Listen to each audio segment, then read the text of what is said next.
Our son said, "Dad, can we go buy some cards for my whole class for Valentine's Day?" We don't buy cards in this family. We make them.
Well, that's one card down, 17 more to go.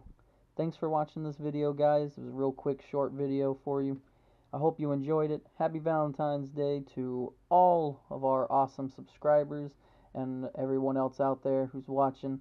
Thank you very much for being a part of our channel. Remember, click that like button for us. You guys are awesome. Share this with anybody you want to share it with. It's an awesome video. And be sure to click subscribe if you haven't subscribed already. Thanks very much for watching, guys, and remember, keep creating. It's a beautiful February day. Forecast temperature, 83 degrees. Actual temperature, 90 degrees. And that's in the shade. It's going to be a hot summer.